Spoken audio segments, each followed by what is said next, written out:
Hi, Matthew Johnson here on stage 15 right before the cars go back to service. So the afternoon set of stages began after service that happened after stage 10.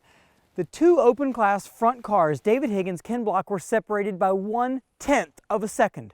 That's why we're here. We want to show you a little more action before we rush up to service ourselves to get the rest of the story. There's a lot of good battles happening here today. The tightest of those battles are between the fastest two cars there at the front of the field. We can hear Ken in the distance. We want to make sure our intro is clear because he's going to be upon us momentarily in a big hurry, I promise. What we covered earlier is that Ken's had a couple of flats. He's also had a suspension issue so far this morning. Here we go.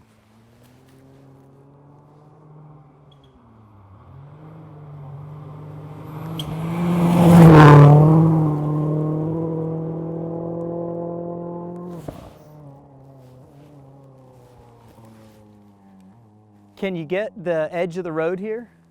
Okay, so what you see is flat part of the road comes up and there's a little bump of dirt on the edge of the road. If you look for the raw tire print, where there's a kind of colorful dirt, wetter dirt showing, it shows you Ken's tire, edge of his tire is right along the edge there. He couldn't be any better placed with his tire on the left edge of the road. He's using all of the road, but not taking any dangerous cuts here where there's ditches on the side. That was exciting. It was smooth, he was on the power, he was moving. And I gotta tell you, these roads with these ditches that are penalties are kind of rare at this event. So you could get in a habit, certainly, of using lots more width than the road allows. But here with the ditches, you've gotta have it in the notes. You gotta know to keep it a little more tidy. And then with the crowns of the road, it also, like I've been talking about the whole event, the crowns of the road make it tough sometimes to stay on the line that you want. He's clearly gotten some practice at that. This is a really nice line through here. That's cool. So next we'll be seeing David Higgins on his way. I think we'll see another replication of some really smooth and quick driving through here. We're only going to stay for 3 or 4 cars to cover this battle for the winner, overall winner of this event, and get back to service to see what other stories we can tell you.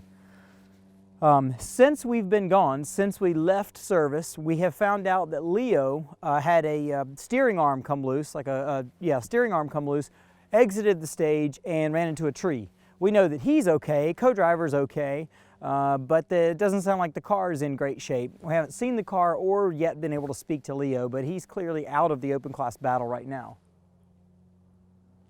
Here's David.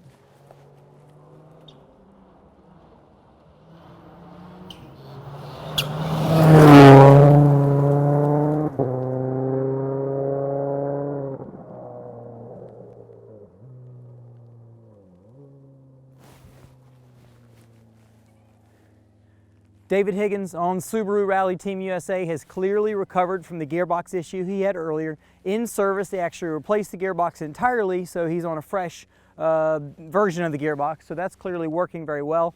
As he approached, I felt like I could see something hanging off the back right rear corner of the car. It could have been something simple like a fender liner or something like that, but we don't really know yet. That's why we're just going to get a little bit of footage here and hurry our butts back to town to get the full story at the service area before they go out for the last loop of a few stages.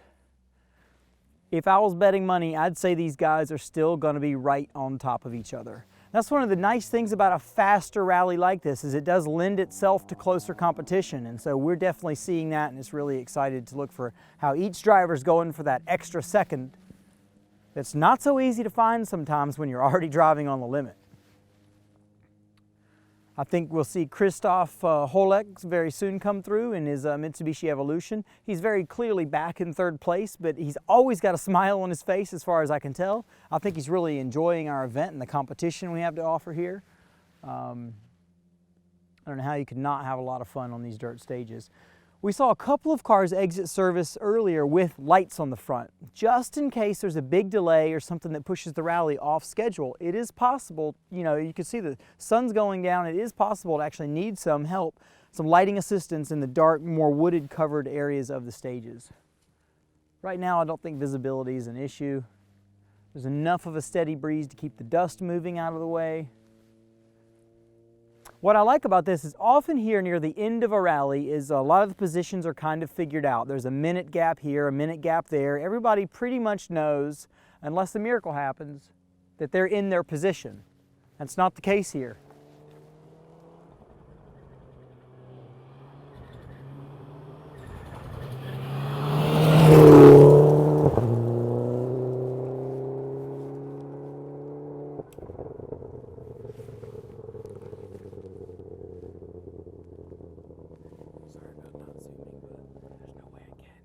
Christoph is surely enjoying the fight here. What I could see there with Christoph is there's no reason for him to really be hanging it out.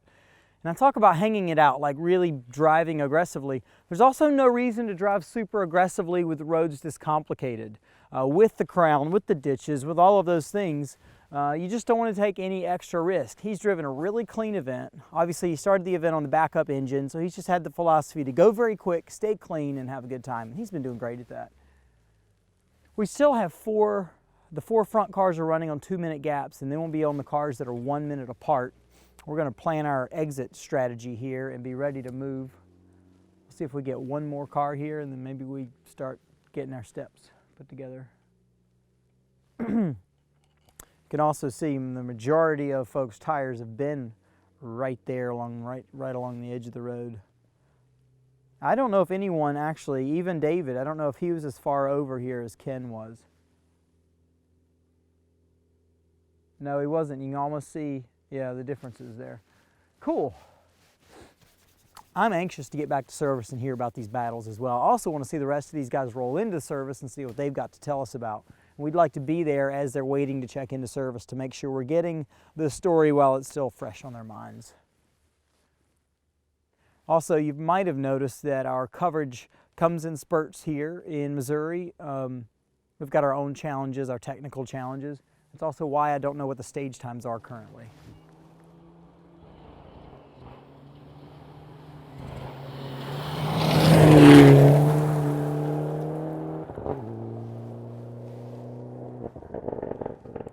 Well, that's a surprise. That was supposed to be, well, we knew Leo was out, but that was supposed to be Travis Hansen if they're still in the order that I remember them leaving service in. And who we saw was Lachlan O'Sullivan just then. So clearly some things have changed up in super production. Hopefully Travis is doing all right. Let's wait and see the next car come by and then we'll get to service. How about that? All right, it's like just too good to leave. Man, Lachlan must be happy. He's got to be really stoked if he's been able to push forward in the order like that. Is that noise normal? Yeah. Yeah, normal noise. Just idling noise after. His anti-lag might still be on. That's what it is. His anti-lag's still on. A lot of cars have a switch for the anti-lag to turn it on and off. And I usually, you hit it on your way into the stop control, but sometimes through some programming issue or whatever, you might find out your anti-lag can't be turned off. So it just makes a lot of extra strange sounding noise.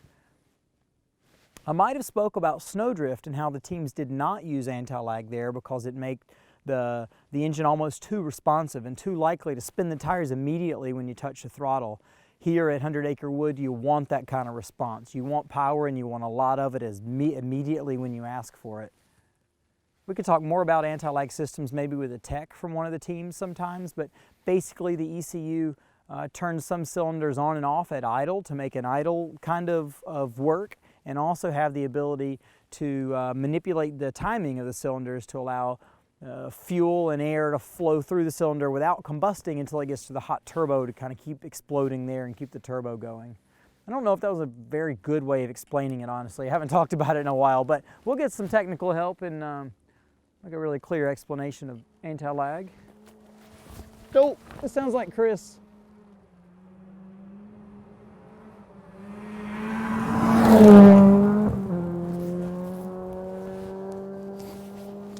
All right. Yep. So we're signing off from the end of Special Stage 15 at Rally America 100 Acre Wood. We're headed to service, where this is the last time we'll talk to the teams before they head out for the last set of stages to finish this rally, and we'll finally know who got to win 100 Acre Wood 2012.